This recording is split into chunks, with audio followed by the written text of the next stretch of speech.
Assalamualaikum warahmatullahi wabarakatuh. Bismillah, alhamdulillah, wassalatu wassalamu ala rasulillah wa ala alihi wa sahbihi wa mawalah, la hawla wa la quwata illa billah. Puji syukur marilah kita panjatkan kehadirat ilahi Rabbi, salawat beserta salam semoga senantiasa Allah curahkan kepada baginda kita habibana wa nabiyana kangjeng Nabi Muhammad sallallahu alaihi wasallam.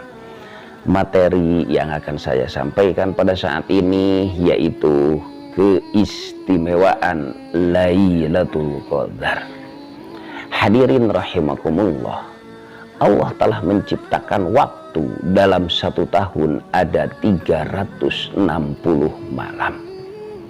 Dari ke-360 malam, hanya satu malam yang paling diistimewakan oleh Allah, yang paling dimuliakan oleh Allah, yaitu adanya di malam Lailatul Qadar.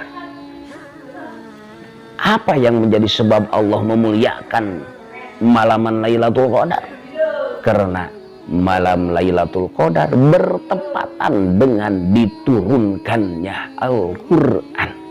Al-Quran sebagai kalamullah, dauhan Allah, itu bertepatan diturunkan di malaman Lailatul Qadar, sebagaimana Allah Subhanahu wa taala berfirman dalam surat Al-Qadar, a'udzubillahi minasyaitonir rajim, bismillahirrahmanirrahim, inna anzalnahu fi lailatul qadar, bahwa Allah telah menurunkan kitab suci Al-Quran fi lailatul qadar, yaitu di malam Lailatul Qadar.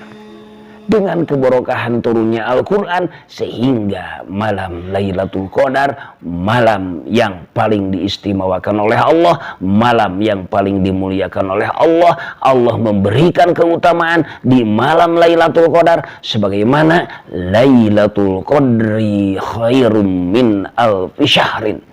Barang siapa yang beribadah di malam Lailatul Qadar, maka Allah memberikan keutamaan khairum min alfi syahrin, lebih baik daripada ibadah 1000 bulan, yaitu 83 tahun, 4 bulan.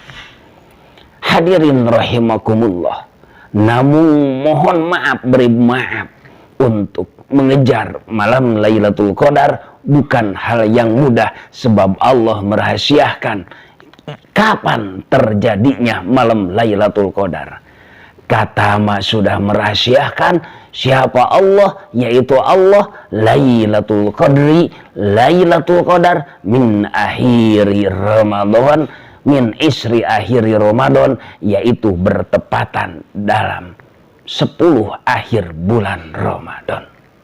Yang namanya rahasia, semua makhluk Allah tidak ada yang tahu kapan terjadi pastinya malaman Lailatul Qadar. Cuma Allah sudah membatasi bahwa Lailatul Qadar terjadi pada bulan Ramadan, yaitu akhir 10 akhir di bulan Ramadan. Sehingga Rasulullah kanjeng Nabi Muhammad SAW untuk mengejar keutamaan Lailatul Qadar, beliau membiasakan iktikaf dari tanggal 20 sampai terakhir bulan Ramadan.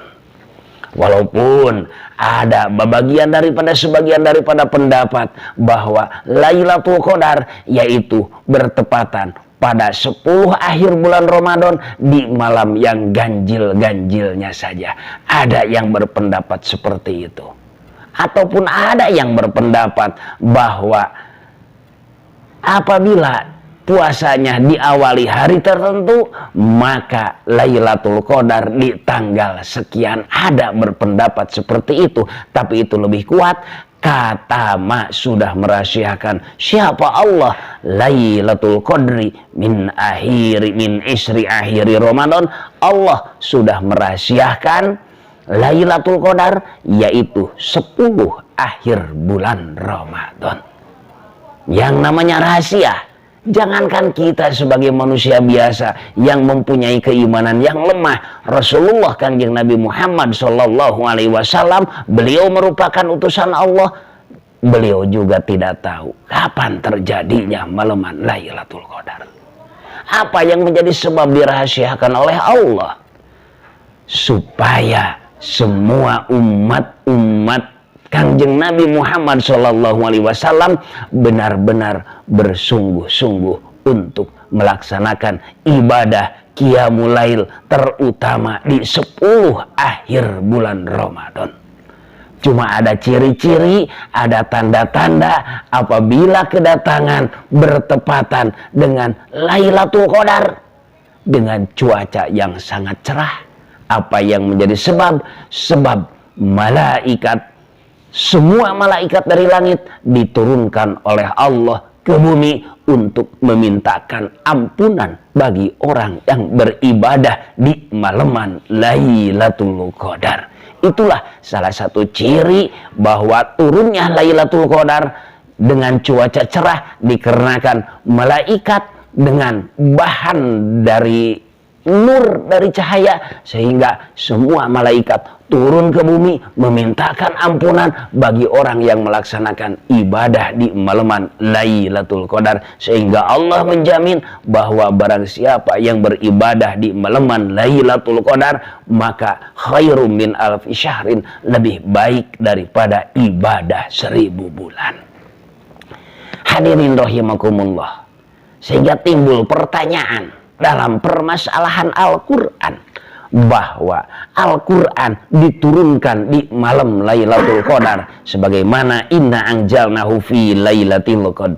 Sedangkan bagian daripada keterangan yang lain bahwa turunnya Al-Quran yaitu di malam 17 bulan Ramadan, yaitu bertepatan disebut Nuzulul Quran. Nuzulul Quran tanggal 17 bulan Ramadan. Lailatul Qadar sudah ditentukan 10 akhir bulan Ramadan. Nuzulul Quran bukan Lailatul Qadar, soalnya di waktu yang berbeda. Itu yang menjadi banyak pertanyaan.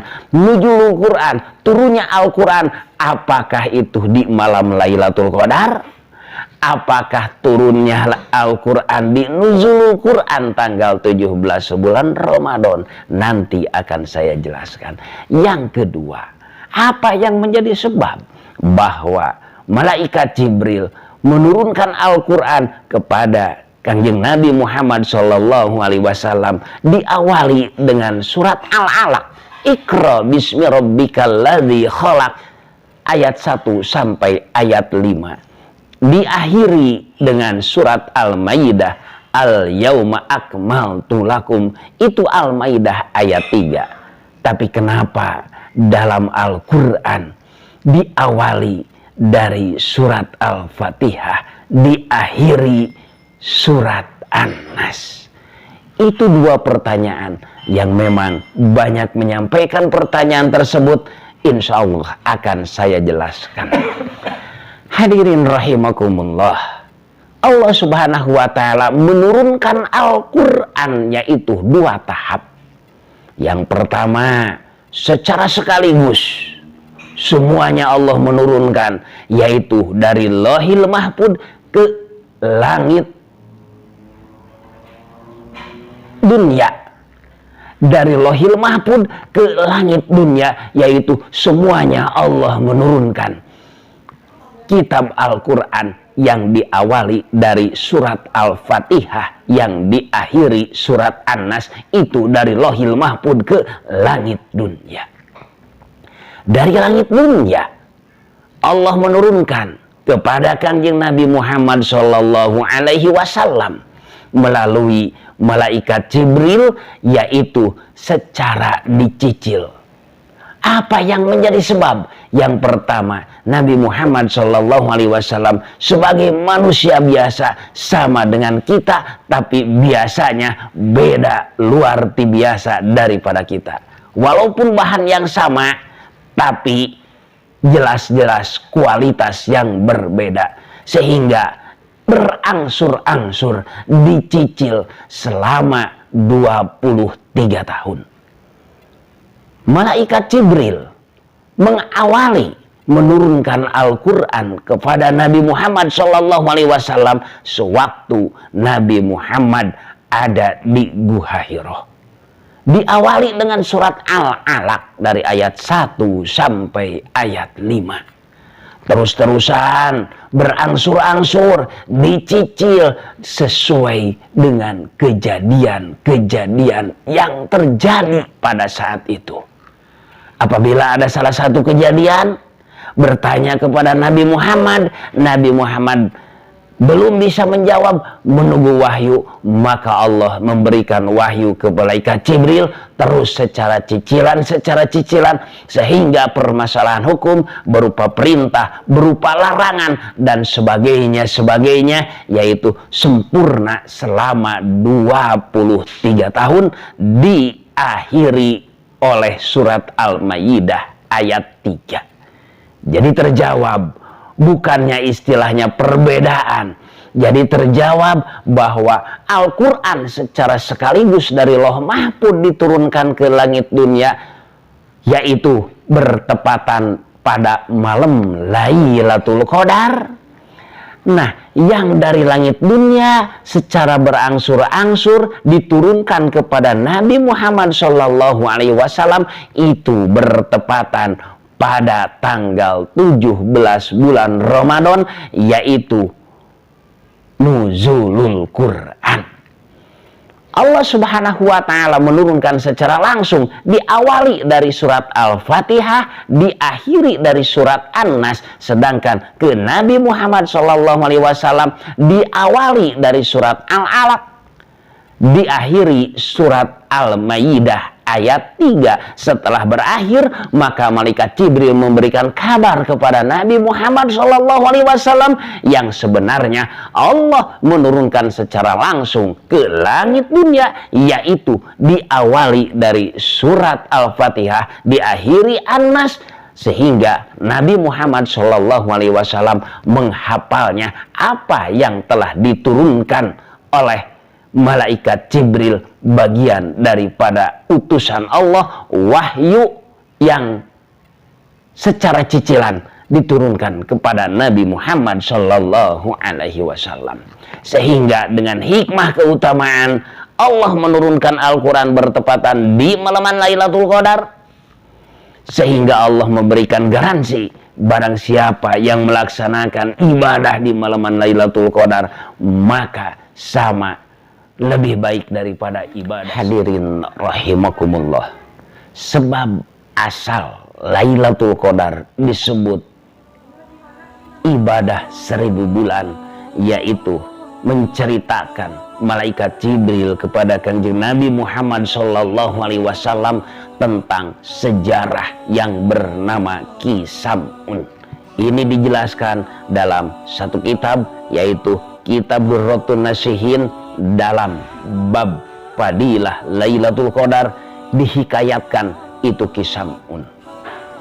Kisamun itu bagian daripada waliullah yang memberantas kekafiran di zaman Bani Israel, sehingga bagian daripada raja Bani Israel, raja kafir, sangat terhambat dengan keadaan itu.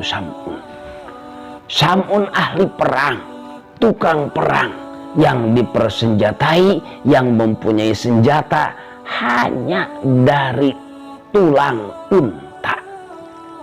Namun keistimewaan, kesaktian daripada tulang unta itu tersebut bisa membunuh malah sampai ratusan kaum kafirin dengan kekuatan-kekuatan, keistimewaan Kisamun.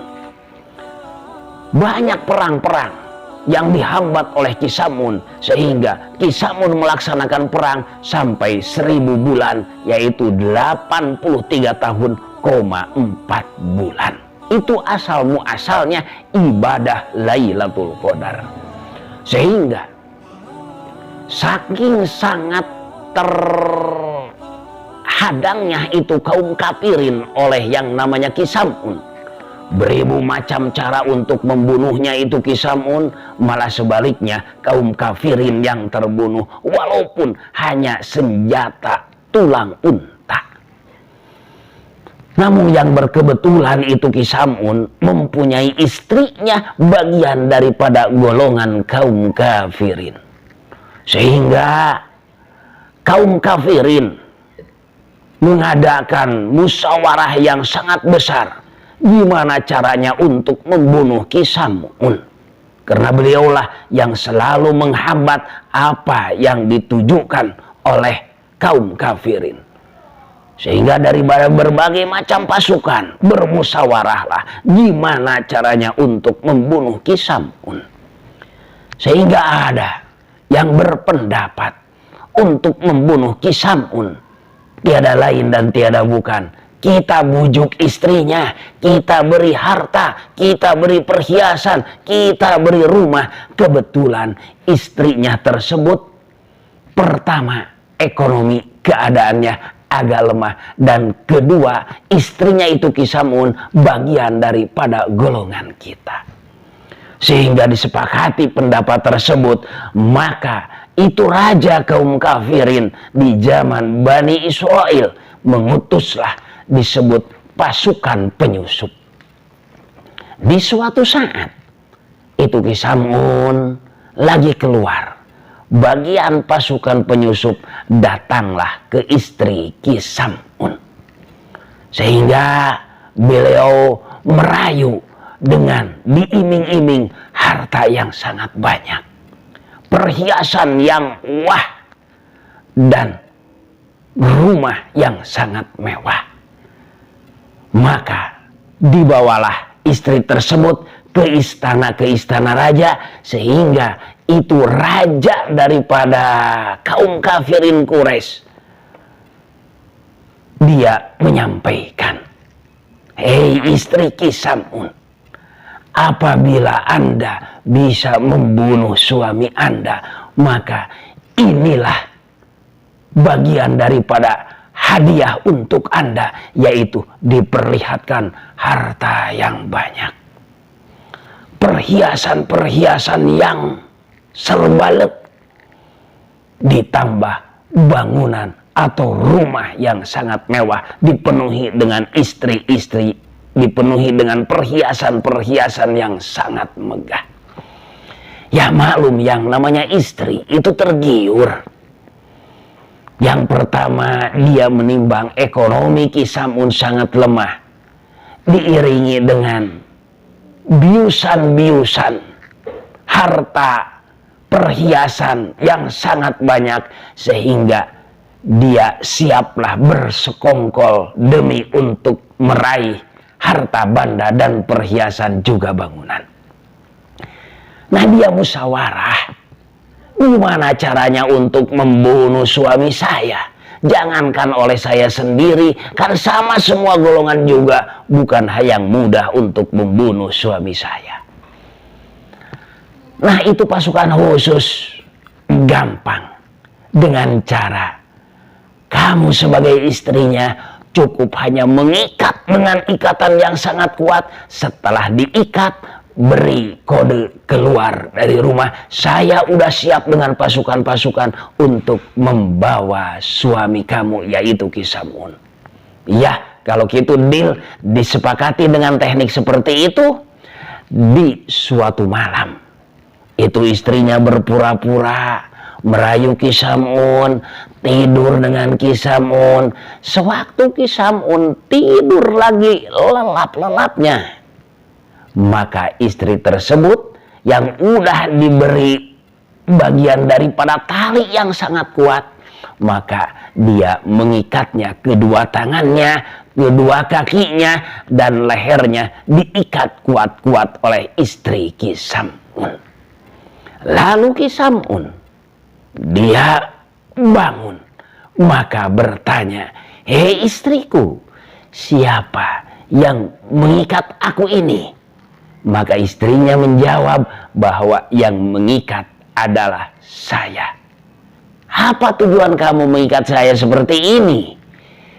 Saya bertujuan untuk menguji kemampuan, kekuatan mama. Apakah mama bisa memutuskan tali yang sangat kuat ini? Maka Ki Samun bersenyum. Hei istriku, jangankan tali seperti ini, malah 10 kali lipat kekuatan tali seperti ini, saya gampang untuk memutuskannya.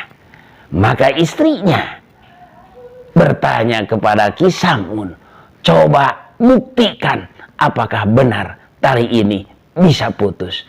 Sehingga Ki Samun dengan membacakan dalam hati Bismillahi Allahu Akbar, hanya dengan sekejap tali itu semuanya putus. Maka kaget itu istri Ki Samun. Wah, kekuatan mama luar biasa, yang padahal hatinya benar-benar sangat kaget. Benar, mama kekuatan luar daripada biasa. Maka istrinya menyelinap ke rumahnya, memberikan kode kepada pasukan-pasukan yang udah berpersiapan untuk membawa Ki Samun, yaitu dengan memberikan kode tidak bisa. Maka heranlah itu semua pasukan, kok kenapa tidak bisa diikat, sedangkan tali-tali itu yang sangat kuat. Cuma dia bertanya-tanya, semuanya pulang, nanti dibahas besok saja. Ya, istri Ki Samun kembali lagi ke pangkuan suaminya, yaitu Ki Samun. Dia biasa meranyunya, lalu tidurlah itu Ki Samun dengan pulas dan istrinya. Di hari berikutnya datanglah pasukan khusus menanyakan kepada istri Ki Samun yang pertama, dengan tali yang sangat kuat itu kok kenapa? Entah gimana kekuatan suami saya, hanya dengan sekejap tali tersebut bisa putus.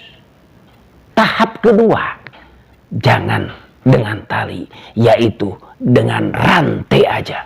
Kalau sekarang itu borgol yang dibuat dari baja. Beliau menyiapkan alat-alat tersebut sehingga di suatu malam istri Ki Samun merayu Ki Samun untuk tidur. Tidurlah pulas itu Ki Samun, sehingga alat tersebut, borgol, rantai dipasang, diikat yaitu Ki Samun, yaitu tangan, kaki, dan lehernya. Seperti kejadian yang pertama, Ki Samun bangun. Maka bertanya, siapa yang merantai saya? Tangan, kaki, dan leher. Maka istrinya menjawab, saya yang mengikatnya untuk mencoba apakah bisa. Kemarin dengan tali, sekarang dengan rantai baja, apakah bisa untuk memutuskannya. Itu Ki Samun tidak mempunyai pikiran apa-apa. Dia tersenyum sehingga sangat-sangat mudah. Jangankan kekuatan seperti ini, 10 kali lipat akan saya putuskan.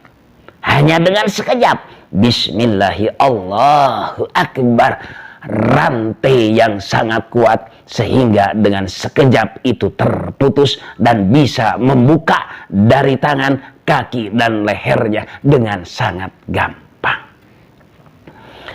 Setelah kejadian tersebut, maka istrinya keluar memberikan kode kepada pasukannya, pulang, ini tidak berhasil. Pasukan itu juga jelas sangat kaget, kenapa kok nggak berhasil? Maka bahasannya besok. Setelah dibahas, besok ternyata kekuatan Ki Samun luar dari biasa.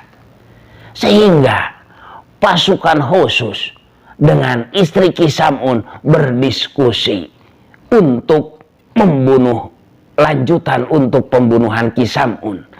Maka dia menyampaikan, semua manusia mesti punya kelemahan. Cobalah rayu sama kamu sebagai istrinya.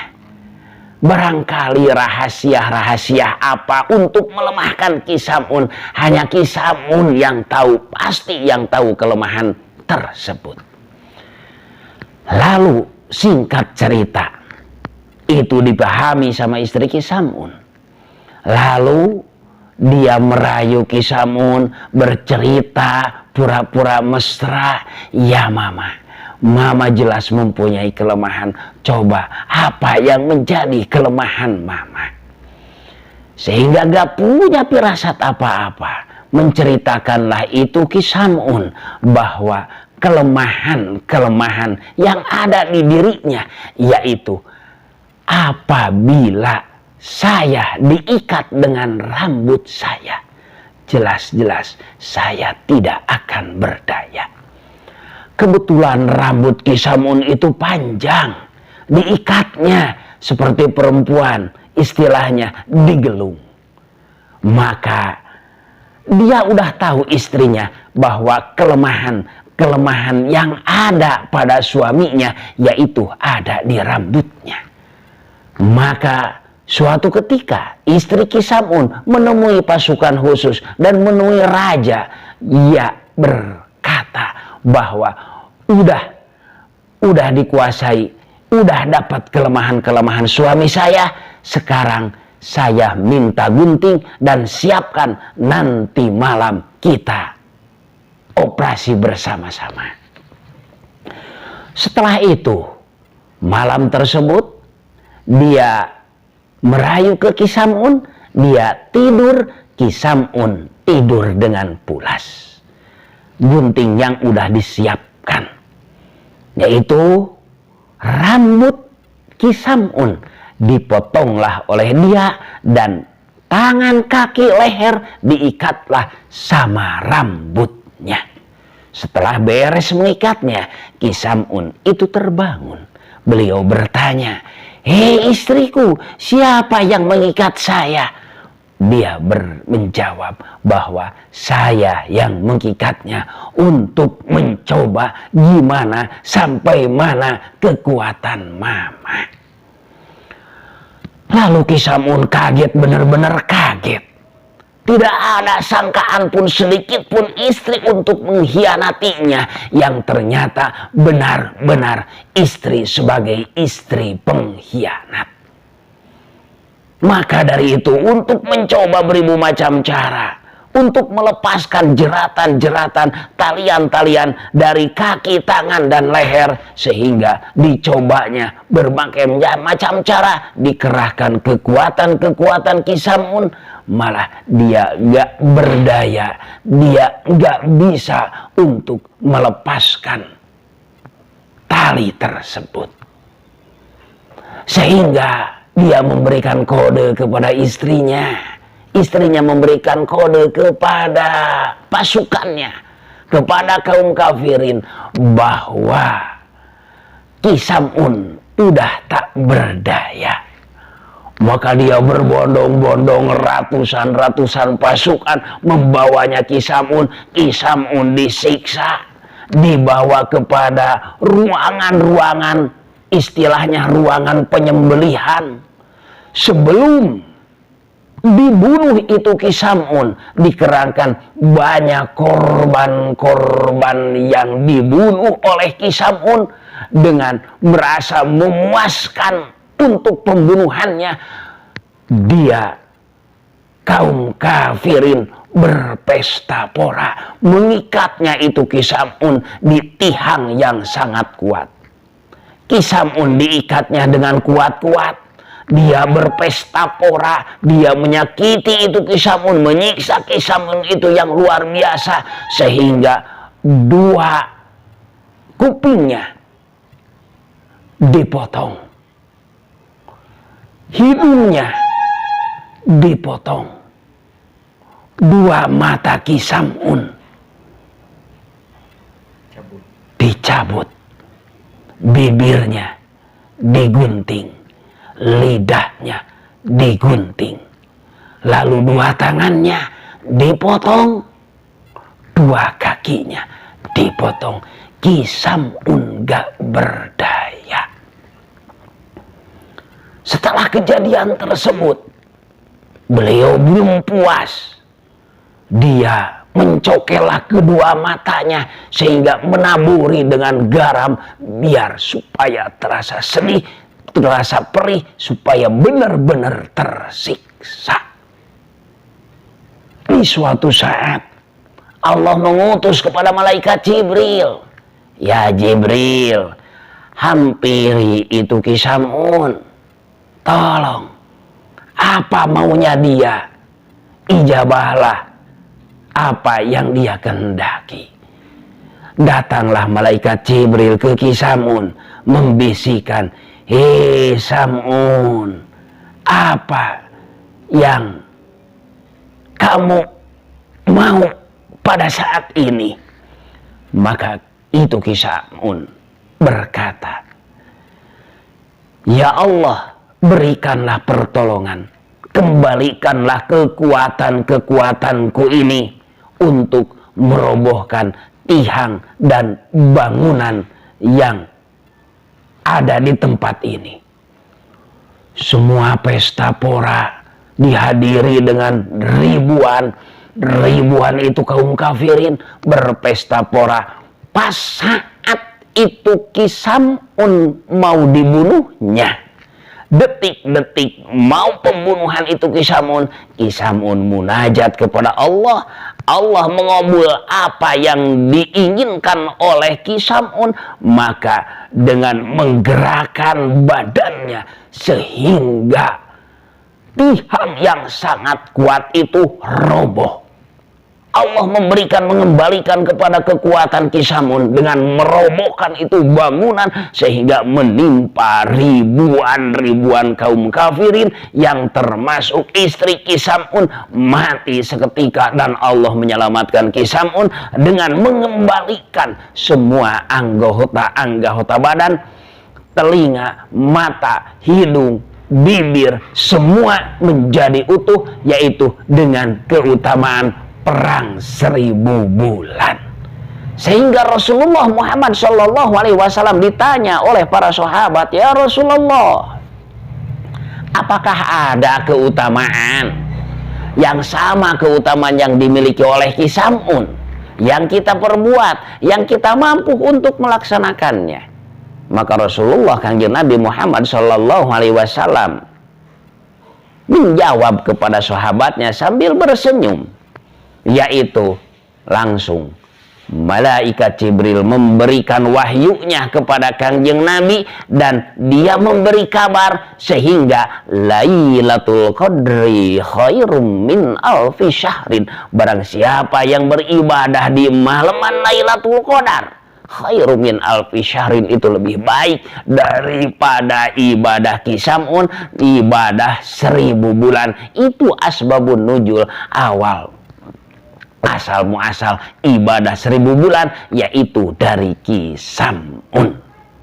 Alhamdulillah, mudah-mudahan kita diberikan kekuatan dan keutamaan di malaman Lailatul Qadar dapat kita raih, kita bisa beribadah diiringi dengan keutamaan ibadah 1000 bulan. Mudah-mudahan bermanfaat. Mohon maaf.